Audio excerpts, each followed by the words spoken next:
We're continuing with our coverage here in beautiful Beaver Creek at the Precious Metals Summit. And with me now, Brent Cook of Exploration Insights. Brent, welcome back to the show.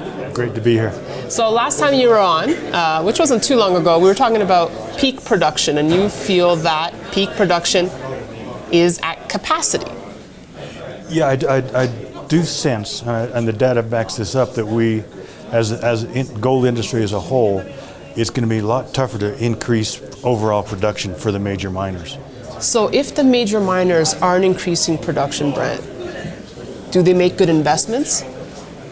As an investor investing into them, I think you've got to be very specific. What you want to look for is major companies that are doing generative exploration work, grassroots exploration, either doing it themselves or funding it through juniors, or have deposits that are coming along that are low cost. I mean, that's really what's key is there's no shortage of gold. There's a shortage of profitable gold deposits. Let's look at the junior mining space now. We're at the Precious Metals Summit, obviously focused on the junior miners.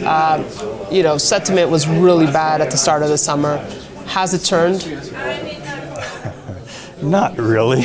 But what I'm noticing, what Joe and I are noticing, and I think this is really great news, is that we're not seeing a lot of new money, institutional money coming into the market, but what we're seeing is major companies putting money into earlier stage projects, earlier stage exploration, doing it via private placements or joint ventures. I mean, Newcrest has been very active putting money into early stage exploration, and I think we're going to see a lot more of that as time goes on, and they're going to be doing it through junior companies because it's much more cost effective to do it that way than setting up a whole operation in wherever, Colombia or Peru. So do you think 2019 could be the year of the juniors?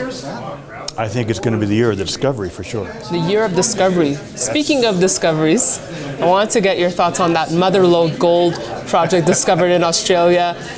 Was it just a PR spin, or did you believe it? And do you believe it? Well, it's funny because on our website, Exploration Insights, we've got one photo that passes through of a beta hunt, gold nugget that's beautiful. We've had up there for 2 years, I think now. It's not a new discovery. It's not, in our opinion. In fact, we wrote it up this weekend in the Exploration Insights, and everyone wants it. Send us an email, we'll send it to you. But basically what we said was, this is not something that we would buy. We see it as more of a specimen locality, and it's great for that.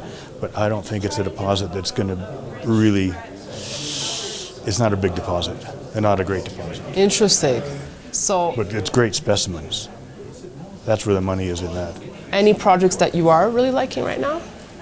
Certainly Evrim Resources. I think we talked about that before. That looks pretty good in Mexico. Mirasol has some great projects going. A company called Orion put out some interesting results in Finland. There's a number of things we're following for sure.